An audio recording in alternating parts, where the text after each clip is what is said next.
All right. We should definitely be live. I'm about to check on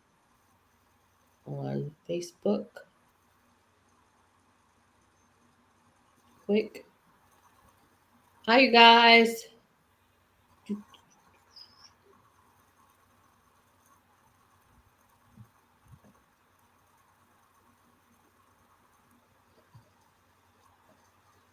Okay, yes, we're definitely. Yep, it's showing me my side view looking at my phone. Okay, so all right, yes, we are definitely alive. I'm gonna share it to my story and just share it. Okay. All right. Wait, double check face. I think let's see if YouTube actually.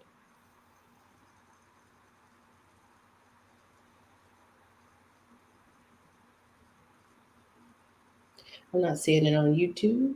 Maybe it'll pop up at some point, or maybe it won't because well, we'll see. Okay. Okay. So, hello, you guys. Welcome, welcome, welcome. Um, I'm sure I don't know how many viewers we're gonna get today, but if you're hopping on just now, catching the replay, I thank you in advance, and definitely be sure to share. So this afternoon we're gonna be doing a brief interview with Mr. Steve Wright, a historian out of Birmingham, um, and Mr. Garry Stewart, uh, the UK ambassador for the 6888. So let's see here.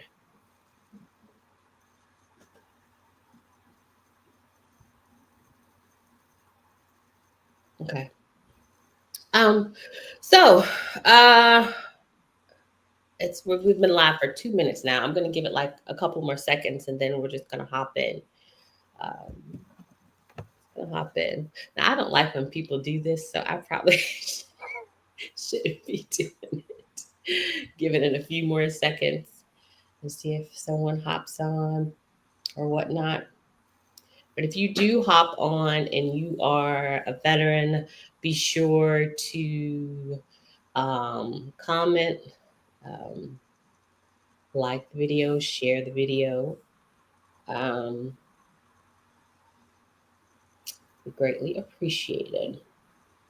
So, good afternoon, you guys. Happy Wednesday. I am on with Mr. Steve Wright. Mr. Garry will be joining us a little later. Hopefully, if nothing goes wrong. Um, but we're on with Mr. Steve Wright. He's a historian there in Birmingham, and from what I gather, he's been documenting and following the 6888 since 2018. Um, and so without further ado, I am going to give Mr. Steve the floor, let him tell us a little about himself and the entity, um, and what he does there in regards to 6888. And then we'll do a few Q&A towards the end of his introduction, or not introduction, but him telling us a bit about himself and his entity and what he does there in Birmingham. All right, Mr. Steve. Um, Good thanks afternoon for to you, trying to Chris. take in. It's good evening here from Birmingham. We are 6 hours ahead of you guys. So, good evening to anybody who's following in the UK. And yes, thank you so much for the invitation. It's very good to be with you. So, I've been interested in the 6888 since 2018. From memory, something dropped onto my Facebook timeline. Mhm. And it was a real surprise because what I actually remember seeing is what I call the 6888 poster pick. And Ah, many of you will, if not all of you, will have seen that at a very well-known photograph of the women lined up outside the buildings where they lived and worked, and not in every photo, because there have been copies and copies and copies, but the one that I saw, thankfully, had a very famous Birmingham feature in the background, and that is the clock tower at Birmingham University, which any Brummie will know very well. And until the mid 60s, from when it was built in the early 1900s, about 1908 till the 1960s, it was actually the tallest structure in the city. Oh, wow. So it's the Joseph Chamberlain Memorial Clock, and everybody in Birmingham, all the Brummies know it as Old Joe. So I'm looking at this photo and I see Old Joe sticking up behind these buildings, and I'm thinking, wait a minute, if that's Old Joe, then these women must be on the Bristol Road. Right. It's a very good, geographical point, marker. And so I thought, well, but where? Anyway, fast forward, I did some research and found out where those buildings were, and they were these temporary school buildings, former school buildings that had been occupied by the boys and girls of the King Edward VI grammar schools. Oh, wow. Interesting. When the war started, and Birmingham, because of being an industrial city, it was a major target for the German Luftwaffe, for the air raids. The boys and girls, as so many children were in industrial parts of the UK, they were evacuated to safer areas. So they left, and the US Army then requisitioned those buildings. When the US entered the war after December 1942. So I think they requisitioned them in sometime 1943, and then the US troops started coming over. So we don't know who was in there to begin with, except from a newspaper report we have, which says that there was let me just have a look at my figures again. I forget. It was 1,600. So 1,600 US troops were actually turned out in preparation for the women of the 688 to come and occupy those buildings. So that's a bit about myself and how I got into this, and a bit about what I found out. But obviously we're going to talk about a lot more of that. But that in a nutshell is from where I started, right, mostly to where we are now. Yeah. Right. So, thus far, how has this journey been? I found it very interesting you putting two and two together, determining the potential location or the actual location. Yeah. Then things just carrying on from there. But 2018 up until now, how has the journey been for you? Well, as these things tend to, it's been frustrating because I've wanted to find things and find more information, and that information hasn't been there. But that is the lot of the historian. We are quite used to being frustrated. We are quite used to walking up what we think is a wonderful alleyway, that is going to take us to new vistas and new information, only for it to be a cul-de-sac, so and we have to turn around and come back, and try again. So that's nothing new. But of course, as well as frustrating, largely it's been educational, it's been informative. There have been so many wow moments. And I've got to meet people like Garry and Elizabeth Helm Frazier, and Helen Murdoch, who runs the wonderful Women at War page on Facebook. Find Helen, and I'm hoping Gary's going to join us. Yes, he just commented. I can see it on my side. Yeah, yeah. Hello. So I sent him a little message, tell him to join via the link. Right. Okay. He's going to come in. That's cool.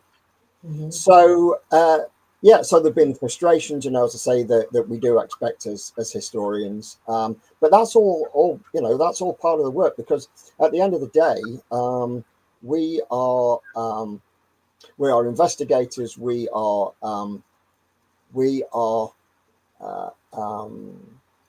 I suppose we are puzzle solvers as well, Right.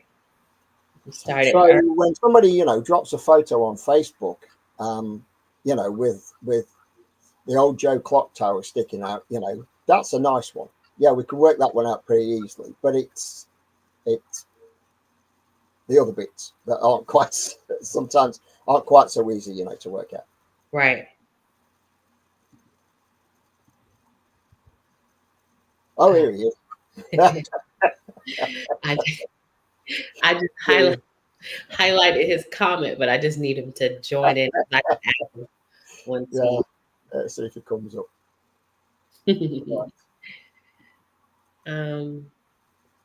So with I know you said you met Miss Elizabeth I think 2019 when 2019. Yeah, party came over.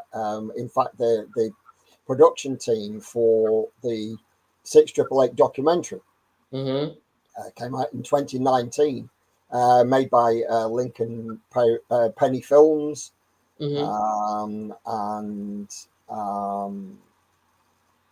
yeah, a great documentary, because there are several of the women, the veterans, talking on there, and descendants, family members. But Liz and Edna Cummings, who is retired Lieutenant Colonel from the US Army. Liz herself, Liz Helen Frazier, is a retired Master Sergeant, US Army.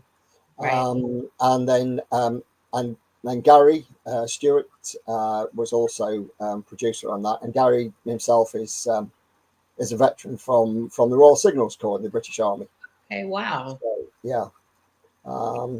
So I got to I've been talking to Garry before that, but that was the first time we actually met up. I know it's interesting. You live in the same city, we don't actually live many miles from each other, but being busy, working as we were, yeah, as you know, it's not always easy to actually meet people in real life. Yeah, you can do it virtually. You can talk to people on the phone, whatever. But so that was the first time we got to meet, and yeah, since then, we've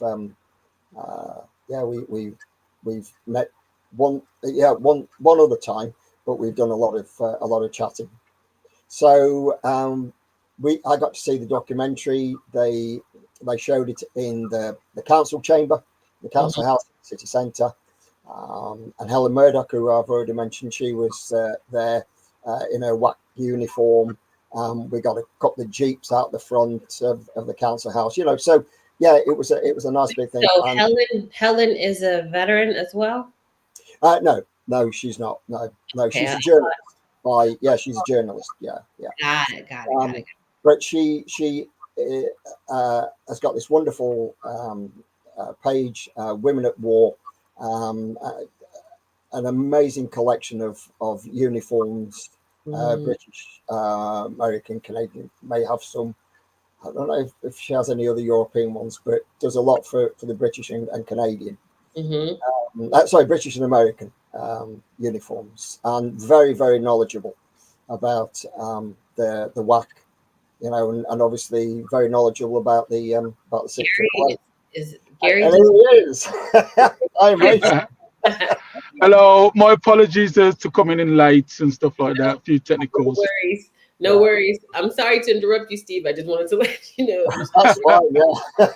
Yeah.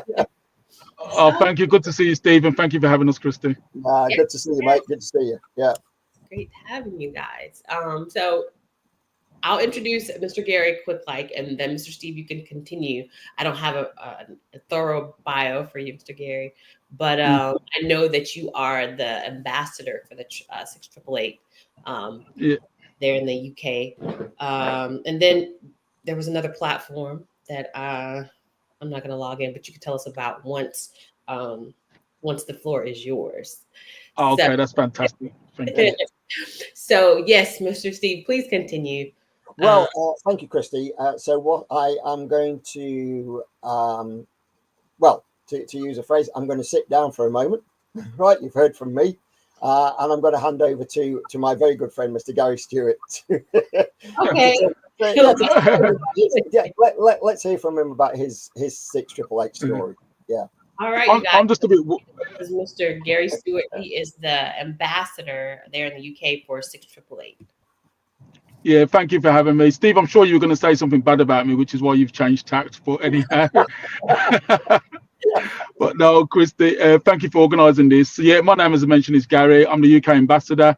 Now, I'm going to let you know, that's a self-titled role I had, but that was literally because the work that we actually do, we just needed people to understand that we are the historians on the ground, and we are the go-to people here as well, for various reasons. That's for historical purposes, but also we're here to make sure that the stories continued. We were doing this before the Netflix film came out. Right. In fact, I've been doing this since about 2012, 2013. Okay, we have an excellent relationship with the school, the original school, and not the school that's in the building, but we'll come to that later, why I say that. And also as well, we're here to make sure that the story is represented within the heritage sector within Birmingham, because this story wasn't really shared before. And we're here to make sure that anywhere you turn and you mention 6888, we're there. Or we go to a room and it's not mentioned, we bring it up at some point. So that's partly our role. I also run the walking tours in Birmingham. I do have my T-shirt on today. So I'm from Black Heritage Walks Network. We actually run the walking tours across Birmingham, not just Black Heritage in the city of Birmingham, but also we make sure that we keep this 6888 story alive within Birmingham, within platforms. We've been on TV, we're on local news TV. This story in Birmingham is really embedded, and we're here to make sure that continues long into the future as well. Right. I love that. I love it. I do have a quick question. The documentary and the movie in comparison, because I don't believe I did not watch the documentary. In comparison, what were your thoughts if you watched both? Well, the first thing, I was offended. Now you're going to think, what? So I was offended. No, there's a good reason. Steve knows I'm very playful and bashful. So I was in the documentary. I was actually in the documentary when this happened quite a few years ago. So that's the documentary by what's his name, please, Steve? James Ferris. James Ferris. Yeah. And how that started, James was speaking to a Lieutenant Colonel retired Cummings. She called me and said that they need some support with the filming, cameras, and the UK crew, which I sorted out. That then went from me just being there to organise stuff to actually next thing James goes, well, you might as well be in it as well. The reason I'm offended, and if you haven't seen it yet, you'll get why, is I'm from England. I speak the Queen's mother's language in England as well. And when it got to America, they were saying that they needed to subtitle me, which so that's why I was personally offended. But no, I think they both have their place. I think what it does for us is the documentary was done a while ago, and it was an insight into the story. It put the message out there into the world. Fortunately, it interviewed and used footage from some of the actual women and relatives of before. So that goes back quite a while. What the film did, it gave us that new platform of using Netflix as well. Now, you're probably going to hate me and Steve by the end of this year, because, as I said, me and Steve are historians, and we're trying to make sure that the story is probably about 98% accurate. Okay. Yeah. So that's one of the things that we have from that. But what's really important is the story is told. Yeah. There are some historical licenses with Hollywood, as we would call it, in regards to the film. But it puts the message out there, and I'm not going to be too critical of it publicly. just because I think it hit the nail on the head more than we expected. With Tyler in charge and Nicole Avanti and Kerry Washington and all the others behind it, it got us a platform that I think it was behind our dreams, what it thought it was going to do. I think it was going to give us a different result. Yeah. Yes, I'm still. I mean, excuse me, Gary's absolutely right. The floodgates just opened, and it was just 688. Right across. In fact, I commented to one friend that the internet basically imploded after that. After that movie came out, because there was so many accounts, on Facebook who were. It was 6888 this and 6888 that, and all their followers were commenting on it, and people had watched it, and and it was all about particularly people from the African American community are saying this is our story, why isn't it being told, and it's about time, and all those kinds of comments. And when they are made, as Garry said, it gave us a new platform. So when you get comments like that, and when you get someone saying, why isn't it being told before? That is then our doorway in to say, well, actually it has. Right. And then we point them to the 2019 documentary, an award-winning documentary, and quite rightly. Right. And then we say, well, go have a look at this, go watch this and see what the women themselves have to say about it. Yeah. But Gary's again, he's absolutely right. And we know each other well enough to finish each other's sentences now. So when he says something like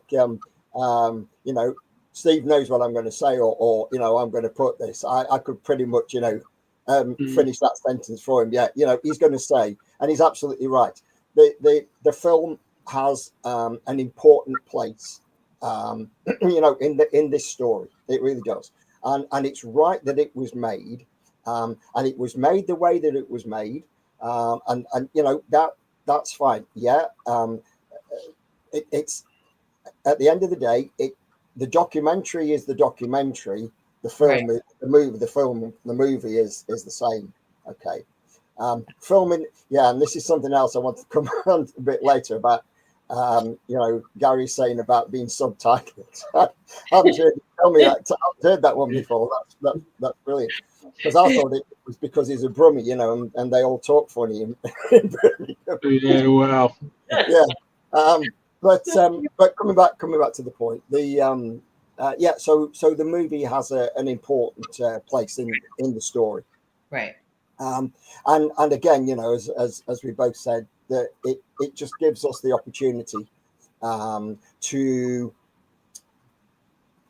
tell the other bits that the film, because of constraints of time and budget, could not do. Because if it had been a mini series, they could have told more of the story. Right. But it's a story that has to be told in 2 hours.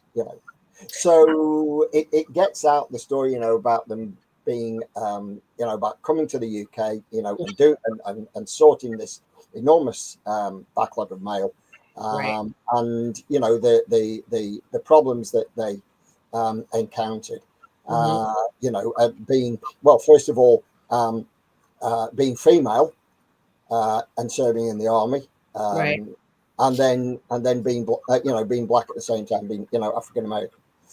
So fighting, as Charity Adams is quoted as saying, we're fighting on 2 fronts. We're women, but then we're also African American women as well.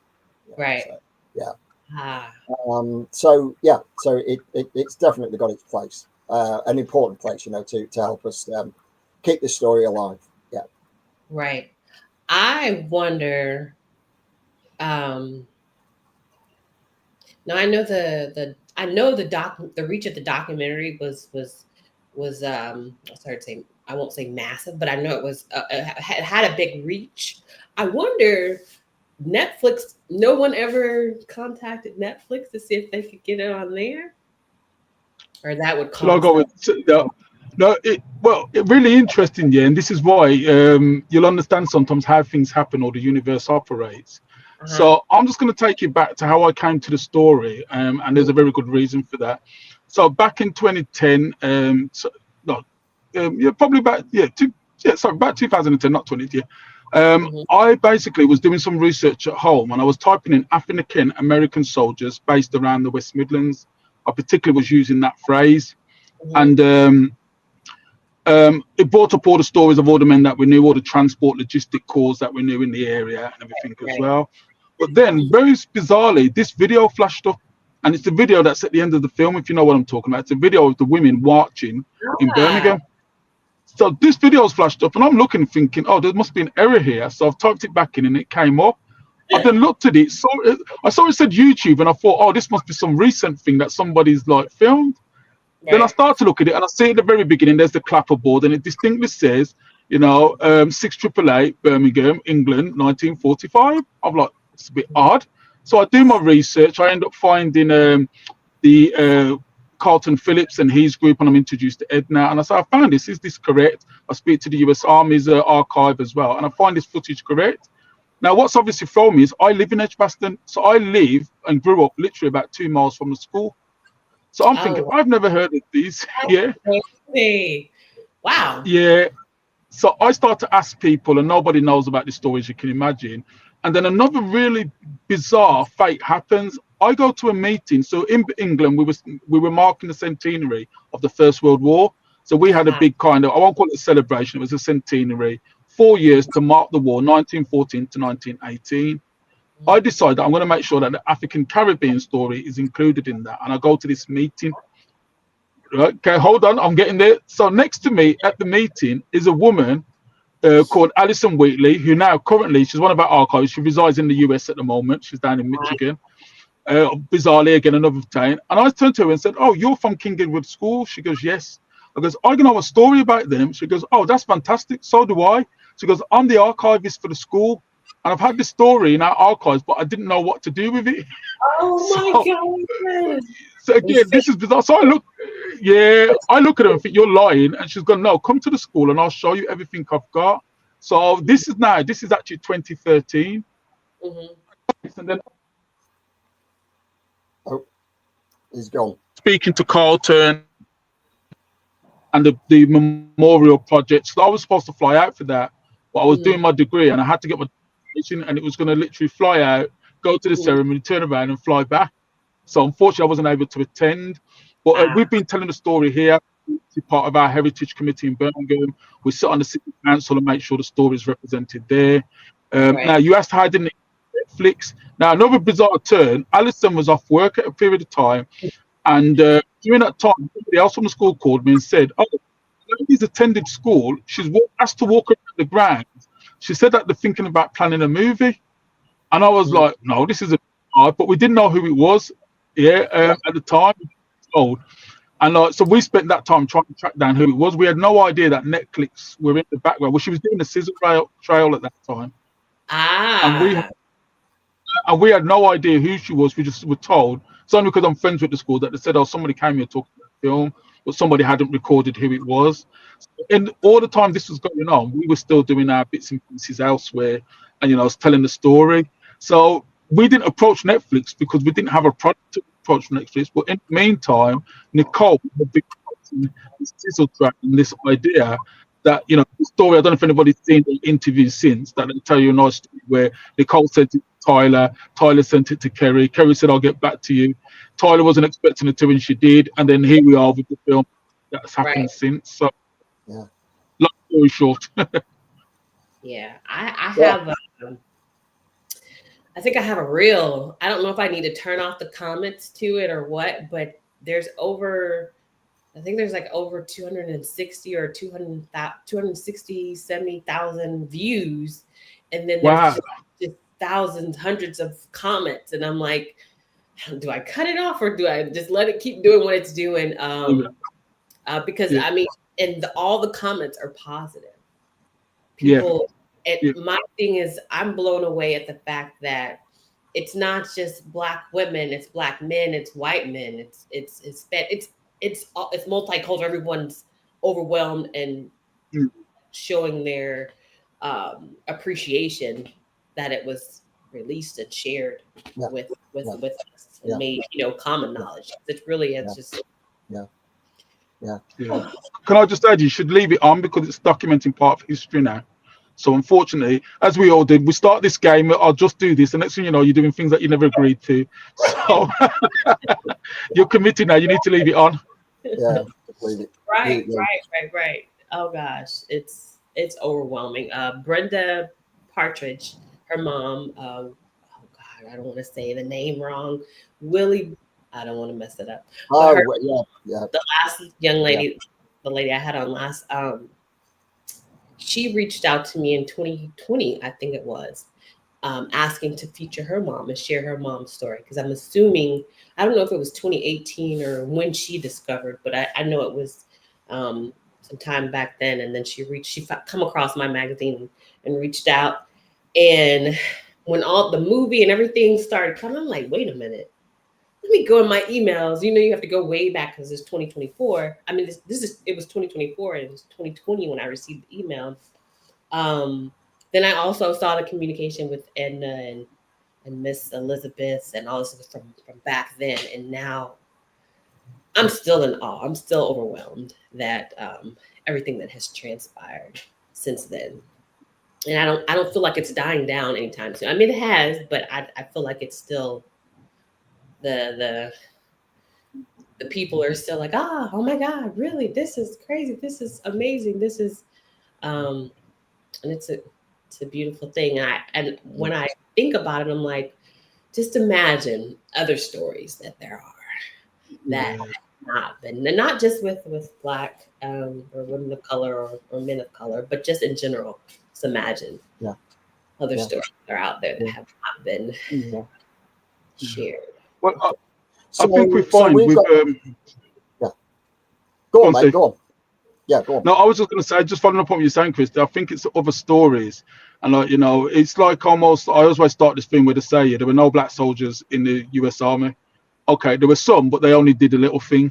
Okay, they were there. All right, they were being shot. Okay, so they were there really. Well, they were actually doing everything as well. And then eventually you end up with the story. Oh, so they were there, but we just didn't tell the story. And I think for the US, it reflects on the 321st, the barrage balloon, who hit D-Day beaches before anybody else. We look at 76, the 761 tank battalion. We look Right. at all these different regiments, and then you start to think, well, hold on, if you've deliberately told a story that they weren't there, but they played this important part in Yeah. large numbers, then we've Right. got to see somebody needs to be held accountable for misinforming the world of these stories.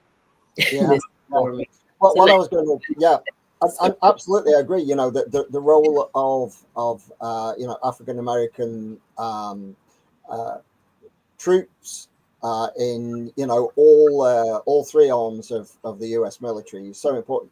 But what is unique about the 88th Central Postal Directory Battalion? Is it any wonder they just call themselves a 6888? Because that really is a mouthful. But right. what's different about the 6888, what is unique, is that it was the only predominantly black unit of the U.S. Women's Army Corps that served overseas. Now, No, a lot of are you commentators saying get that wrong. They Mhm. get that wrong. They say that it was the only unit, but they were African American nurses that were serving overseas. Ah, So the 6888 was the only predominantly black. And I say predominantly black because since we've learned about this, we found that there were at least 3 Latina members as well. okay, yes. So to use the language of the day, from 80 plus years ago, and you have to in the right context. So I'll use it now. The word they would have used back then would have been colored. Mhm. So there is that colored. So colored as African American black, or colored as Latina as well. you know. Brown. They say black, And so they they come together. So predominantly, African American. You notice I'm switching between black and African American, and it's very interesting because Charity Adams writes about this difference in language. So they would have used that she uses the word herself, and the women would have used it, and of course the services as well. They use the N word, right? And that was predominant in the time, and that's fine for that time. But well, say N word. No, I mean that's not the N word. It's Negro, and that was the word that they used. Oh, I thought you said a word. I'm like that. No, yeah, sorry. They used that. It was the word, that word. So when they came to England, and people were referring to them as black, that was the first time they'd actually heard that word as a description. Right. I get what you're saying. So I'm conscious of the fact that I'm switching between the British black and the American African American. So we switch back and forth. Right. So they were, as I say, they were a unique unit within the Women's Army Corps. Right. Yeah. Right.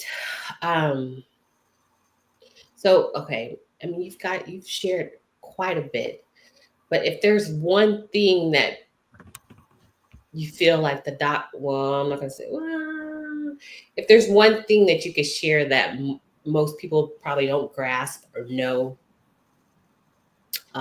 what would it be? It may not be anything, but is there? I'll start with you first, Mr. Garry, and then I'll go back to Mr. Steve. Okay. So just repeat the question, please. If there's one thing that, because as a historian and ambassador historian, if there's one additional, because you've told me some stuff that I would have never known, but if there's an additional takeaway or one thing about the 688 that common folk wouldn't know, do share. Okay, I will. So mine is one of 3 parts. And I think it's important that when we talk about the 688, that we put it into these 3 parts. So let's talk about the women, the jobs that they did, the roles that they did prior to joining up, because I think that's quite important. When I should have mentioned actually where I'm going with this. I'm an ex-soldier myself, so I actually served in the British Army for 7 years. I served in what we called Operation Granby, what you guys called Desert Storm. So this is you can work out my age around that time. Wow. Okay. Desert Storm. Yeah. So I served alongside some of your regiments. I can say it now because it's not classified. Camp 4 in Saudi Al Jubail. So we was, and to be honest with you, we used to go to the US base because 1, you had your PXs on base, so we used to come there, and 2, you used to give out free food, and you had Baskin Robbins and Pizza Hut on camp, and we had nothing. Right. So, but the reason why I say that is I have a unique experience as well, which is I did exactly the same job as the women of the 688 did when I was actually in service as well. Okay. During Operation Granby I mentioned. Our mail got backlogged as well, but we had 45-foot Arctic trailers that were stuffed with mail that were parked on our parade square, and they could go as far as the eye could see. Now, I had completely forgotten this till I was actually doing a presentation on the 688. And sometimes you're doing a presentation and your mind wanders. And I thought, yeah, this is all very, very familiar because, you did exactly the same job. And I stopped. I was like, oh, I did, didn't I? as well. So I actually done the backed up mail, and then literally I also ended up getting posted, which is when we say we're actually moved around or deployed. I ended up getting deployed to the place where the mail was being going. So I ended up in the Middle East myself, receiving the very parcels that I'd sorted at the other end. So their story is 100%. Oh gosh, that's crazy. Yeah, that's crazy. Yeah, but just going back to the original point I was trying to make, what I'll say, there's 3 stages to a soldier for me in this story of the women. It's before they join up, what were they doing, what was their jobs, what was their roles, how were they existing in a segregated, world at the time. They then join up with the hopes and ambitions of beating the system that they've come from as well, to find that it still exists even within service as well. But it doesn't stop them achieving their goals and their orders. Their orders are to clear the backlog mail. They did that as well.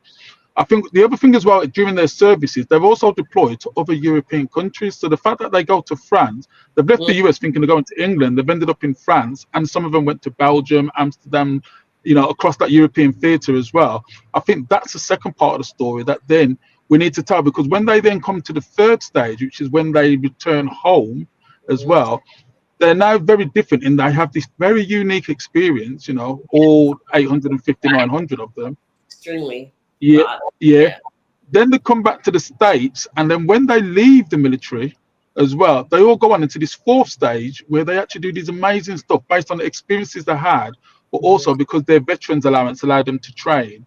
And then you get these women that then automatically jump into this civil rights, and they become black belt karate instructor, and all these other things that they went on to do after that unique service. So I think it's important that we, if I'm saying to people, we've got to look at the full spectrum of their service, but also what they did next, because that's really important too. Definitely. Thank you for that. Thank you for sharing. Thank you for your service. Thank you. Yeah, thank you. And so, Mr. Steve, I will gladly listen to your. Yeah, so I would say I think it's really important, and this is something that wasn't shown in the movie, but I think it's really important that people understand how those women were received in our city and in the UK.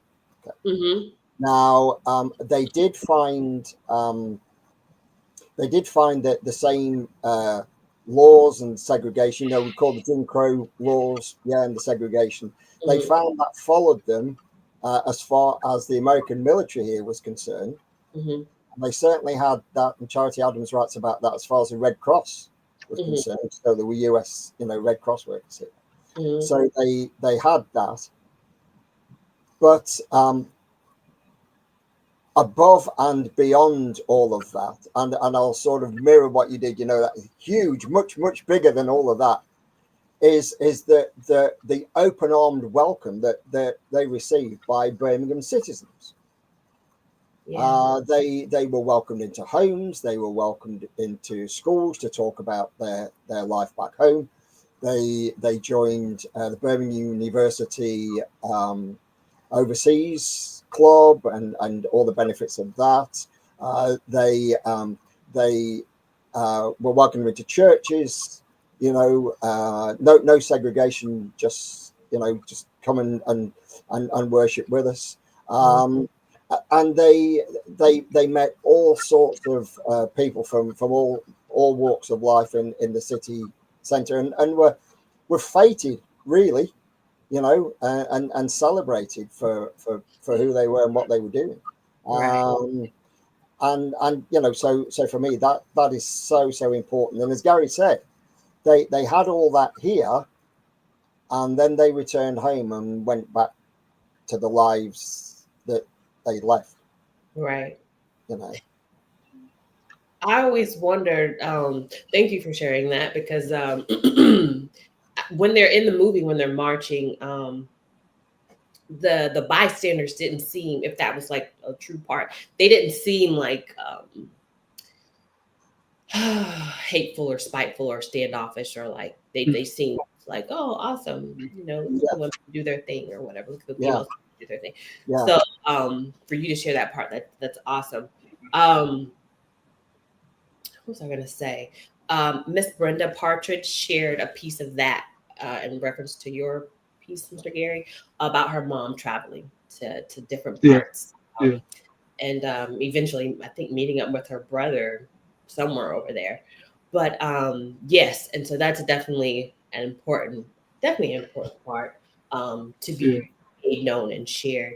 And so I'm going to caveat off your part about the mail.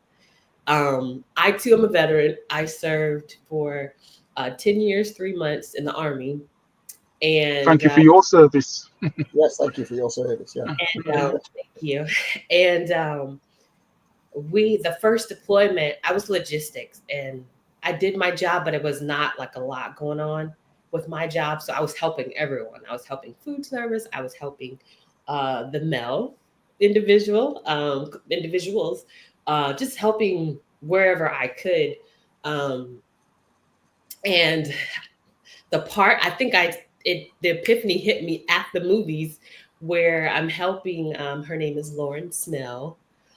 She's a Florida native, as I am. I was helping her with the mail, and in our command post, they were having a meeting. But we had this 2.5 or deuce and a half or whatever full of mail, and so I was helping her with the mail. It was three of us, three Black girls, and we're unloading the mail. The next thing you know, we hear some information that we weren't supposed to go into Iraq. We were just supposed to stay in Kuwait. But we hear that things have changed and now we are going into Iraq. And all I remember is boxes dropping. Boxes dropping. Like I remember this was 2003. I remember the very moment boxes, everybody, whoever had a box in there just dropped. I feel like, wait a minute. Did you hear? And I actually had not an aha moment, but that moment dawned on me at the theater. Yeah. So I'm like, wait a minute. And I immediately emailed my fellow veteran battle buddy and told, I said, you need to watch this movie. It's really good. You're going to be emotional the whole time. I mean, I was emotional the whole time, but it was interesting that you shared that part. And then I had that moment like, wait a minute. I wasn't a mail clerk, but I definitely helped out with the mail. And that's when we got that interesting piece of information that we would actually be crossing into Iraq instead of staying in Kuwait. I'd like to bring a mail story to this, but I don't have one. So. Have one? I never even did the Christmas mail, So over here, at times we the post office, employs people just for the Christmas mail. Probably not so much now because people don't, send mail, post like they used to do, Christmas cards, actual physical cards. But back in the day, yeah. But I didn't even do that, so. I'll have to let you guys just keep that story, Christy, could I just add something as well? Because I was just thinking, something else you just reminded me from the movie is I talked about 3 or 4 different stages as well. Mm-hmm. But it'd be interesting is, we lost most of the women, unfortunately, before this story got the national, international acclaim it has now. Right. And I'm just thinking, what would those women have thought? I mean, we know what they wrote about it. It was nothing. We did our service and came back. But we know that's not quite true, is it? We know that when you come back from service, like I said, it flashes up years later, incidents or things that happened. Right. You just really remember it. And I just wonder what they would have, be interesting. What would they have made of the fact that it's taken this long for them to have been recognised? Right. But also, it wasn't new to us. And Steve, you alluded to something as well. You said when the people of Birmingham welcomed the women as well, they welcomed them because it wasn't new. Now, I guess if we spoke to the African-American men who had been posted there earlier, they might have had a slightly different view because it would have been new at that point, although not completely new. Let's get around that, let's not get around that African-American, Black Caribbean, African weren't around in this country at that time. Yeah. But it's just relating to stuff like the men who were treated. So I don't know if anybody knows about the Battle of Bamber Bridge that took place in one of our cities here, where the long story short, the African American were subjected to Jim Crow rules by the American Army in Britain, where the British government actually turned around and said, well, I'm really sorry, but whilst we're in England, we don't allow Jim Crow laws, so you can't govern those rules here. And this is what, I don't know if many Americans understand it, this is what's at play in the communities, and it's really confusing because you've got one rule here. So American GIs are going out and arresting African American GIs as well, using Jim Crow rules. The British are stepping in and saying, no, you can't do that.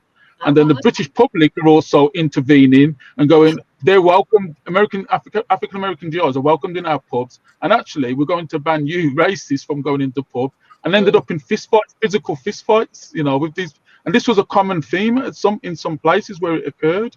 And I'm just thinking, we don't hear the women experience. Blowing to me. I'm sitting here shaking my head, but only because it's just mind blowing to me. Yeah, absolutely. But that the Battle of Bamber Bridge that Garry just mentioned there, that actually turned into not just a fist fight, but that turned into a gunfight. Mm. And that actually resulted in several A couple of deaths. Yeah. several of the African American GIs being killed. You know, Yeah. But they, you know, the people of the village of Bamber Bridge, you know, they still remember that, and they you know, commemorate that. I think was it last year they had a memorial raised to them, didn't they? I think. Yeah. Yeah. I've actually spoke to the guy that oversees, the professor that oversees that, and something's happening quite big this year there. So, but you know, that's just for your viewers to look at the bigger context and see. Sure. We talk about the women almost being here isolated, but it should also remember they were isolated from the regular US troops, the white US troops in the city. So they were on a completely different side to the city. And then you had the African American men that were posted around the city up to 50 miles away.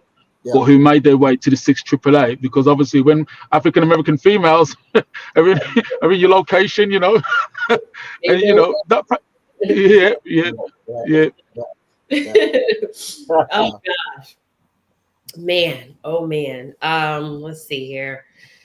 So, there, I have a question. There in the UK, was it just on Netflix, or did they have it at the big screen, like in the theater? No, it was just on Netflix. Yeah. Okay. No, Steve, I'll correct that. So it's, sorry. the only reason I said it, yeah. So the US Embassy in England actually did a screening in London. They did a screening there. That was there were very few of those. So they screened one a place called Ham's Hotel. This is where Tyler, Kerry, and Nicole actually did a Q&A with one of our British historians, David Olasoga. So, you know, they did a Q&A. And then also I attended a pre-screening that was run by a community group the week before in London. That was about 100 screen. There was another screening in Bristol just last month. And then I'm supposed to, I'm along with Steve and other partners in Birmingham, I'm hosting a screening in Birmingham, because it's just very odd that it went out on Netflix, it went out around the world, and then the city where it was hosted didn't have a screening. Didn't have a screening, yeah. Yeah. We've got some big cinemas, movie theaters. Sorry, and that's something else I was going to say about, because I was saying, you know, about the language, you know, switching. Something else I think that's important that you know, your viewers need to understand about this is the fact that a lot of these young women, until they joined the WAC, they probably never even been out of the state, and quite a lot of them probably hadn't been very far out of, you know, their town or their city, you know. Right. So of course it was a major adventure for them to obviously leave home as they did, and then, you know, go to the war. Right. We know some of them were, and quite a few of them were college graduates, university graduates, you know, and had been working, but you know, some of the others had jobs. Well, and no, I'll venture to say that all of them, I guess their worldview, if you like, was very much, you know, in their sort of local area, you know, within the state. Mm-hmm. So to get on this liner, you know, the ship, and to you know, to cross the Atlantic, you know, and to come to England. So it was really one culture, and that had already come with, as Garry said, with the African American GIs who were here before, but we hear so much more, you know, about these women and you know, the way that they integrated with the people of Birmingham. So you've got this culture coming over, not just African American, but the whole US culture, and they're coming to England, and they're coming to British culture. Now I can't remember who it was, but somebody once said that Americans and British, the British are two people divided by a common language. Hmm. Okay, so you've got US English and we've got British English. So when they arrived here, they would have to learn a whole new vocabulary. For example, if we said to Americans that we were walking on the pavement, you would want to know why we were jaywalking, because the pavement for a lot of Americans is the road. What you walk on is the sidewalk. Right. But in Britain, it's the pavement. Okay, so there's that. But there's one that Charity Adams actually quoted, and I put it on my page. When she and Captain Abby Noel Campbell, first arrived in the UK, they landed. They came by plane, as it shows in the movie. They arrived in Prestwick in Scotland, and straight away they were thrown into British culture. So they had straight away, instead of dollars, cents, nickels, and dimes, quarters, they got pounds, shillings, and pence, British currency. Okay, completely different. Right. Charity Adams says in the hostel where they stayed overnight, they inquired as to where the bathroom was, and the lady who ran the hostel directed them to a room. They opened the door, and in the room there was a bath and there was a sink. Right. What they actually needed to do was to go to the WC, which stands for water closet. Okay.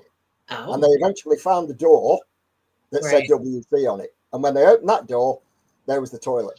So and then they also had in their room, they had a very small gas fire that worked off a gas meter, and they had to feed shilling coins into this to keep the heat on all night. Interesting. You said coins? Coins, yeah, yeah. So like a shilling, So like your nickels, your dimes, and your quarters, we had farthings, pennies, threepenny bits, sixpences, shillings, and halfpence. I know. Now you see, we went decimal in 1971, but until that time, we were working on a completely different set of currency, and of course that's what they were thrown into straight away.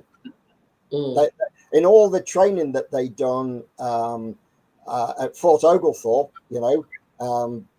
training for Europe, and everything they did, no one, it would appear, ever told them, this is the money you're going to be using, and this is how it works.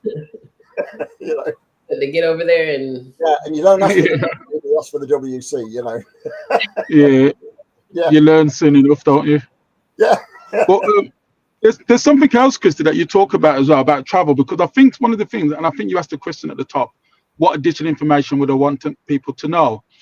I think the length and breadth that they actually travelled, because people look at it, they travelled to England, they travelled to France, but it's a lot deeper than that. If you think about it, they left from wherever they reported to. They left from New York.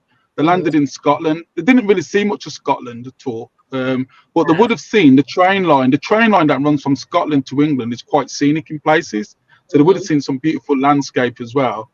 They would have departed at the New Street station, and they would have gone to the school. They would have embedded themselves in Birmingham, but like we know that the women travelled quite across England to a degree. And it's something I've just picked up that we need to research. How far can we trace the 6888 women actually go? We know they went to Stratford-upon-Avon. We've taken them there. We know they went to London. London is quite a large region, so even though they travelled to London, we know that most of them would have gone to the Colonial Club, which is where most African-American service personnel went. So we can kind of track out. But, a lot of them were into art. They were trained pianists, as in the film. And I think Kaya Alderson's book refers to it as well. Sisters in Arms, she talks about being based on a pianist as well. But some of them were actually traveling across to the jazz, places across Europe as well. And we know that when they left England, they went to London. So it would be interesting to see where else they may have gone, apart from London as well. And also, when they went to France, they obviously went to Paris and Rouen, but that's quite a large area. And it'd be interesting to put on a map all the areas we find that they speak or refer to, and just to see how far their spread actually was. Right. Yeah. That would definitely be interesting. Yeah. Yeah, as you said before, Gary, they got to Germany, they got to Switzerland. Yeah. You know, yeah, and there are photographs of them, you know, there, and they were skiing in the Alps. Yeah. You know, yeah. Wow. just completely and utterly outside their worldview. Whole new world. Yeah. Yeah. Ooh, and then they all came back and shut it away in a box and didn't speak of it. I know. Right. Now I will say, when I went to Iraq the first time, somehow we went on they called it a field trip. Am I supposed to, I don't know if I'm supposed to be sharing. Where did you end up? We went to Babylon. Okay. To Babylon, and it was like a field, like that's what they called it. I want to say like a field trip, and oh Lord, I don't know if I'm supposed to be sharing. Oh yeah, I don't think there's a problem. But yeah, we went to Babylon. That was the only place we went that was odd, in my opinion. Oh, okay. Outside of like sort of kind of leisure, and but the experience was overwhelming because a lot of biblical. Yeah, it was wonderful. It was wonderful. That y'all bringing up that just made me think of that. Yeah. So I'll ask a question then. Did you volunteer, or were you told you were going? Because that's the military way, isn't it? To Babylon or to to Babylon, yeah. I volunteered. I think we did. It wasn't forced. And they made. Now that I think about it, you know, it's safe. We don't know. Yeah. Safe because the air war was over in supposedly March. No, April. It started in March and the air war ended in April. And so I think we went in April or May. Yeah. And now that I think about it, I mean, our commander went, you know, who else? Like our XO and stuff like that. So therefore, you know, we were told it was safe. But my goodness, I was only, I'm not going to share my age, but you know, I was young, so I probably didn't think like, girl, I don't know. This is a war zone. y'all could get ambushed or something. I wasn't thinking like that. The war was supposedly over, but it was far from. And of course, sorry, Christian, I was going to say, of course, as part of the Segov course, people may not know this, but they will have seen it in the movie. That training, you know, when they're crawling under the wire, you know, in full field kit, you know, and they're climbing, doing the assault course, and they're doing the gas mask training. All that's true. Yeah. Now, they were only in Fort Oglethorpe for a couple of 3 weeks, maybe. That whole orientation course for Europe, including all that combat training, was 10 days, as far as we can ascertain from what we've read. So it was just 10 days. Wow. But that combat training, and then when they arrived in Europe, in the UK, in Scotland, there's a fantastic photo that I found. The first member of the 6th 888 who came down the gangplank onto the dockside was Private Nispa Tankard, and there she is, dressed in full gear. You know, she's got a helmet, you know, a battle bonnet, as we say, on her head. You know, all strapped up. You know, and she'd have a pack, and you know, she got a musset bag, and you know, a pack, and carrying all the kit with her, you know, and the photo shows her shaking hands with Brigadier General Davis. I've forgotten his first name. Benjamin Davis, is it? Yeah, Benjamin. Thank you, mate. I've just embarrassed myself there. Brigadier General Benjamin O. Davis. Now, I wrote in a recent post about him. As far as the African American, the men and the women were concerned, Brigadier General Davis was a celebrity because he was the most senior black officer in the army at that time. Oh, wow. Okay. So he was well, to use a common phrase, he was a rock star, you know. So you can imagine being met by and Nisbet Tankard, you know, at 20, she walks down and they're standing at the bottom of the gangplank, you know, or the companionway, whatever, you know. Anyway, they're down at the end, they're standing on the dock. Is Brigadier General Davis. Just amazing, you know. Can you imagine what thoughts were going through her head? Yeah. Look him up. So that's how they arrived. You know, we've got another fantastic photo of them arriving in Birmingham when they got off the train in Birmingham, and there they are, you know, with their helmets on, you know, with their packs and the musket bags, and of course regulation handbag, you know, it's on there, and or purse again, as you would say, you know, in the States. And so they're there in all that kit, and yet the only time they were ever in any danger of enemy action was if they were on a day pass down in London, because at the time when they were here, London was still under attack by the V2 rocket. Yeah. Okay. So I guess people will know about the buzz bomb, the V1, but then the Germans phased those out, and there was a larger, almost like a ballistic missile, I guess we call it, was the V2. And Charlie Adams writes about the V2 in London. But Birmingham, the last bombs to drop on Birmingham was in 1943. Okay. Arrived in February 5. Yeah. The scene in the movie where they all had to, like the siren went off. Yeah. Was that? Didn't happen. No, it wasn't. Yeah.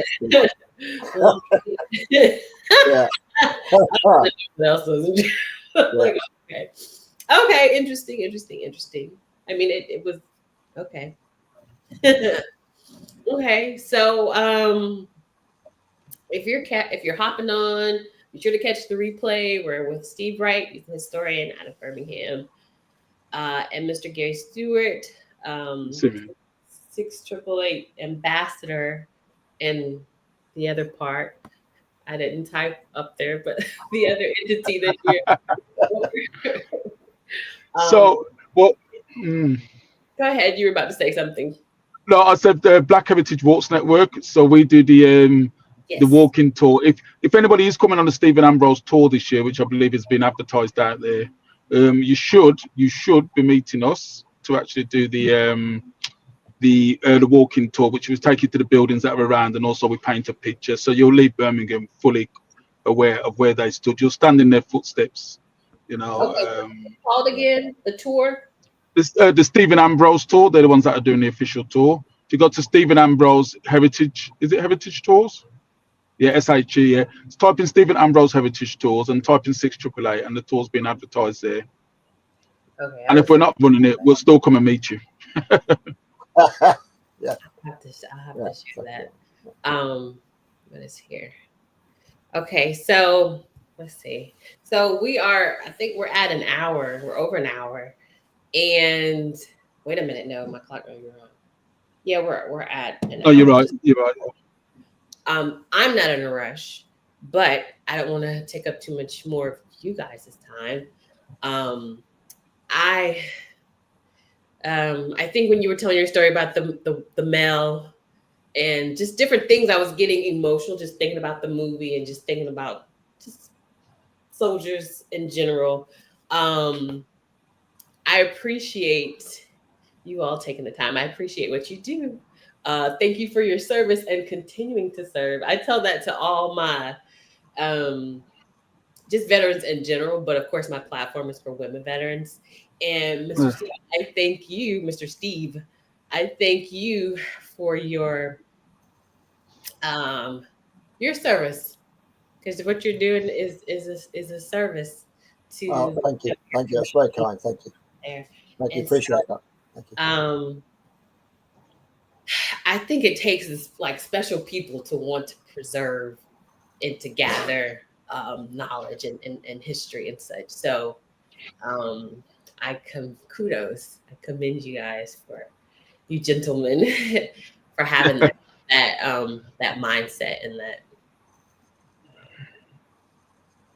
training. Yeah, no, that's absolutely fine by us because I think it's important that people Yeah. on the ground. I mean, if we didn't tell the story, I just fear that people. I mean, people do come to Birmingham have no idea the 688 are here, and Mm-hmm. like I think for us, we're proud to tell the story. We're proud to be the custodians of it, as I like to call ourselves, and also Right. we're proud to shout about it as well for other people to learn.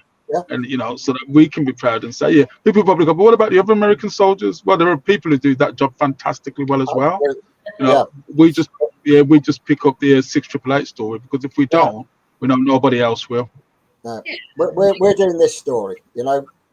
As Gary said, there are other people that can do the other stories, but this is our story.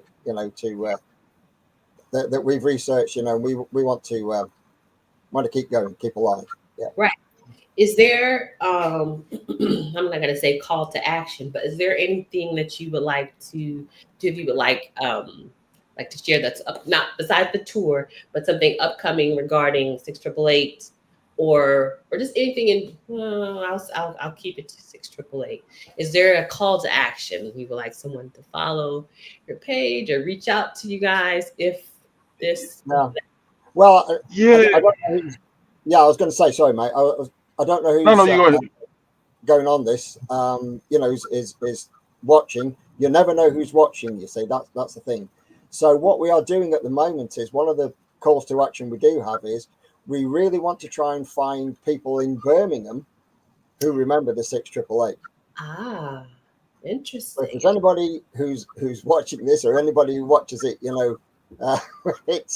when it's up online, yeah, we are trying to do that. We want to, try and if we can meet.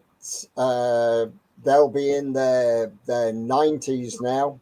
Any of those kids that were at school and met, 6888. Anybody who has any, not that necessarily their own memories, but have got stories or photographs. At the moment, we only have one photograph of a couple of 6888 members with some Birmingham ladies. The only one. So wow. we want more. We want stories. We want to hear from people who remember. I'm definitely sure there's wow. Interesting. Yeah. So my call to arm is we've got so much work to do. There's something else big that's coming, but we can't. Can't disclose it at all. Okay. There is something else that's going to be following up, hopefully this year or next year. Mm-hmm. I'll just say it's big. It's got another big celebrity behind it. I'll leave it at that as Oh. well. So there's a follow-up work, but in between, we're still trying to piece together the work. And I guess Steve kind of alluded to it there. We're looking for stories. We're looking for in-depth information. We're looking. One of the things we don't have is there's a lot of like, oh, we enjoyed England, but if people spoke about it more in depth as well, we're trying to do some interpretation boards, so there would be something there permanently in Birmingham. We're working on that at the moment as well. So if anybody's got any information they'd love to share or can share, or or even want to just advise us of what they would like to see. Right. Yeah, because what it is, if you come to the city, if I didn't take you to the school, you're not going to just end up going past the school, even though it's on a major route out of Birmingham. It's just one of those things. It's like when you go to New York and you go to the what is it, the African slave is it the African slave burial ground? Right. Unless you set off to head for that, you just wouldn't know it was there, So we want to make sure that this is there, it's visible, and any Americans that do come to Birmingham, make it a point to stop off if they are in Birmingham. I'm not saying there's going to be hundreds of thousands, but make it a point where people think, I've Right. got to go and see that site. That's what I Right. would like to be. That Right. makes sense. Makes plenty sense. I'm sure there are, like now with the documentary and the movie, the next Netflix. I'm sure there are people that are like, oh, okay, let's go to the UK or let's go, and Yeah. we're going. Why not try to venture to this area, to Birmingham or whatnot, to see? Yeah. Um, let's see here. Do do do do do do do do do. Steve, you mentioned 2018. Maybe is when you started, Mr. Yeah, Garry. about 2000. And I think that must have been some kind of media preparation for the documentary, Mm-hmm. I guess. Yeah. Because you said you saw the picture. But something just popped up. I don't have a very good memory of it. I just know you were asking me earlier, at the top of the interview, Christy, about my sort of journey. Mm-hmm. And yeah, so that's where it started. Yeah. And, talking to folk like you is where it's continuing. Right. We do thank you, for the platform. Yeah. Oh, I thank you guys. Okay, Mr. Garry, what's your most memorable moment throughout this whole process? Besides Oh, them telling you they're the translator for your oh. the memorable moment. Okay, I'll share this with you then. Okay, so on one of the visits, when the tour came here, we arranged for them to go to the school, Mm-hmm. and the school, like I said, the school are very receptive, so we have a brilliant relationship with them. So we managed that they were going to the school premises, walk through the school, see the building, because the building that they show you in the film and the building that actually exists look very different. Hollywood, so they look very, very different. We shot in two different locations at different places. So, but the school, the real school, the brick building school that is actually there now today, is still present, wasn't really the story of the 6888, because they were staying in what was considered the old school, the old buildings. So those buildings have been demolished now, and they may not, some of them may not have even stepped foot into the actual real brick building that still remains today. Oh, So this is what I say, where sometimes the story gets confused. Yeah. right. So where we in the film, we saw them go into the building and start moving tables and chairs and cleaning. Yeah, that's a whole misconception, because they're actually within an old building. That's why it is. The new school had been built, the old school was left vacant, and then when they said they needed space for 900 women, they were like, "Oh, we've got an old derelict school that they can have." That's how that came to be. So, okay. but you won't get that sense from the film. But the reason why I mentioned that is they took over the whole building, and there's two very significant pictures. There's the one that we all see where Charity's inspecting the troops outside some buildings at the back. She's actually outside the front of the school buildings, the old buildings, which is where they have the showers, which are actually in the courtyard, not actually inside the building. So there's all these little, that's why me and Steve are the historians, because we're looking at the little bits so that we can tell the truth there. Right. But the point that happens is that formation where all the women, it's the well-known picture, most people will know which one I'm talking about. Right. But when Charity's inspecting them, we brought the descendants that came, and I didn't tell them, but I just started putting them in ranks of threes. You'll know, as a soldier, form up ranks of threes. Right. And I formed them up, as far as we're aware, as best to our knowledge, the closest point to where that picture was actually taken. So they didn't realize. And then one guy goes, "I know what's going on," because he was ex-military as well. And he goes, "I know what's going on." But then it fell silent. And I just said, "Yeah, I'd just like to point out, you are now standing, as the tour was called, in their footsteps. You are now standing, and as close as we know, to the spot of where your grandmothers and mothers actually stood." Right. And then what happened was I looked at people, and I didn't realize I looked up because I'm shouting orders, and then I see everybody's emotional. It wasn't meant to be. It was meant to be just like you're standing in the spot. I hadn't calculated the emotional trauma that had came with that. So I looked up, and then I see some of them crying. I'm like, "Oh, what happened?" Because I thought I'd missed something. What's going on here? Oh my God. Yeah. And I think for me, if I look at it, that was poignant, because I then went to speak. I've been shouting orders, and I was saying, "You stood in the spot, take a moment," and then tears start flowing here. And then I've gone to speak, and my voice is quavering as well, because I've now realized how their emotion has touched my emotion. Right. So I think for me that was one of the most significant points. How much it meant to them to stand in that spot, and I underestimated it. I really did. See, now I'm And, overwhelmed over here yeah. trying to fight back the tears. I love And, it. and there's something else about that, because obviously a photograph was taken of that Yeah. formation, and it was put up against the original one. Mhm. Now, on the original photo, and again, you know, as Gary said, as historians, we want to get the facts right. Now, Right. that photograph, when it was taken, was captioned with as Major Charity Adams and Captain Abby Noel Campbell inspecting the 6888. Mhm. The officer behind Charity Adams is Captain Mary F. Kearney, and she was chief of the post and commanding officer of Company A.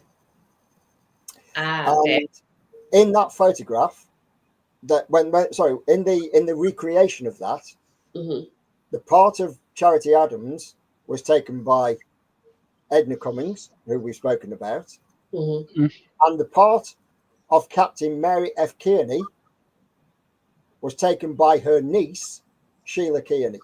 Mm. Oh my. You My. know, Oh my. Oh. and when I So saw that photograph, I felt mm, emotional as well. Right. I was yeah. Oh like, my goodness. yes, that's perfect, absolutely perfect. Oh Yeah. man. So yes, I'll actually say Steve beat that one then.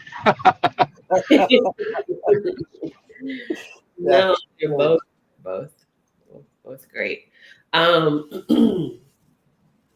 okay, so again, I thank you guys um from the bottom of my heart, because y'all didn't have to say yes. Y'all could have said no, we're too busy. No. But I Oh appreciate no, absolutely not. Oh, absolutely. No, Absolutely. we'll always find time. Yeah. and then I started to say happy hunting, Steve, because I know you'll find, or both of you, I know you'll find because there's got to be. I'm well, not got. I'm certain there's additional um, images or what may have you, or individuals there that have some knowledge of, you know, 6888 when they were there, or know they like their grandparents or somebody that Mm. knows something that will be willing to share. And I look forward to hearing about it in the future. I know it's coming. I know it's coming because you said you only have one, but I know there's a plethora more out there. There's got to be other photos out there. We just need to. Definitely, Yeah. definitely, and they I mean, probably know what they have. So it's in due time, due season, due time, it'll come to surface. So what's my final. Mhm. what happened? I was going to say my final word would be, yeah, to everybody listening here today, beyond, is first of all, yeah, when you hear this story, tell somebody else, because they can tell somebody else and they can tell somebody else. That's how we get it out there. The film has done the work, and then my second thing is the film has done the work for us. Well, let's not stop talking. Let's not stop sharing this story. Yeah, that, you know, most of them are not with us anymore. It's up to us as custodians to make sure we continue 5 years, 10 years, 20 years time. The Sticks Triple Eight is relevant, and that's on us as communities, as historians, as Right, military enthusiasts, whatever you want, to make sure that this story never dies. right, right. Thank you for those final closing words. Steve, did you have something quick before I?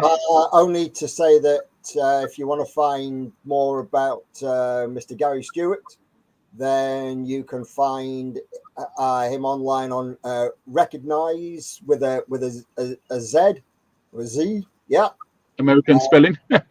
yeah. Recognize. Sorry, what's the rest? I've got to say. So recognize Black heritage and culture. That's right. Recognize Uh, Black Heritage. Yeah, so you find him on there, and he's on Facebook as well. And I'm on Facebook as Remembering the 6888 in Birmingham. So So that's what I'll do after this, what I'll do after this is I'll share. I think I'll just take your individual pictures and share the details that I Oh, have. yeah. Thank Yeah, you. yeah, thank you. Yeah, yeah. Here, Yeah. I have you. Anywho, we're going on. I think an hour and a half here. Yeah, No, it's time to go. It's yeah. been refreshing. Getting late here. Thank you. I Yeah. appreciate. I thank you so much for your time. I thank you for all that you do and that you're going to continue Uh, to do. No, well, thank you for all that you do. You know, your magazine, your socials. You know, yeah, I just love reading your posts, and you know, thank you. Mhm. And thank you for having me on. In light of the current circumstances, I appreciate that you put it back and invited me on. So I really would Oh, like to thank you for the time. yeah. I'm glad we had to reschedule. Well, Um, yeah, I, on in I'm sure addition. you had something to do with that, Gary. You know, those gremlins. No, Yeah. I think Steve would have carried it. Steve would have carried it on his own, but you know he can't beat being a veteran, can he? So you know. But it's good. It's good that we could do this together. Yeah, yeah. Yeah, So appreciate yeah. Well, you all have a because I know it's getting late there, or it's late there because it's yeah, it's Yeah, well, yeah, so. it's 5 to 9. Oh yes, and it's yeah. just almost 3 here. 8:53. Yeah. And it's Okay. pitch Although black having here. said that, we had one. Well, it was I had the talk, didn't I? Or the chat a couple of weeks ago. Yeah, From the States, and it didn't start till, was it like 11 o'clock our time or something? I Oh think it God. was. yeah, almost midnight here. Yeah. Yeah. Oh, I hope were So y'all I know, prepared for that? but Did you so that was rest? the latest one yet. But no, we carried that one through as well. That was all right. But this has been it's been a good time for us. Thank you. Appreciate it. Thank you. Thank you all. Have a wonderful evening. Again, thank you for all that you do. And if there's any additional details you want me to share, to Yeah, send out besides what I have, definitely yeah. either inbox me on the page or via email. Mr. Steve has Sure, my email. sure. Yeah, yeah. Um, We'll do that. Perfect. Thank you. So, well, you enjoy the rest of your day. thank And you. you. Thank you, Christy. Pleasure. Thank you, Yeah. Mr. Gray. Thank you, Mr. Steve. Okay. Wonderful. Take care. Thank you. Okay. Take care. Bye Bye bye. bye. Bye bye. All right. Yeah. Okay, you guys. If you're hopping on, be sure to catch the replay. I have thoroughly enjoyed this conversation slash Q&A with Mr. Steve and Mr. Garry.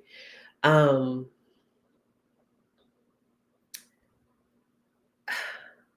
I started to say these type of individuals make the world go round, or that may not be exactly what I want to say, but history is important, good, bad, or indifferent. It's important.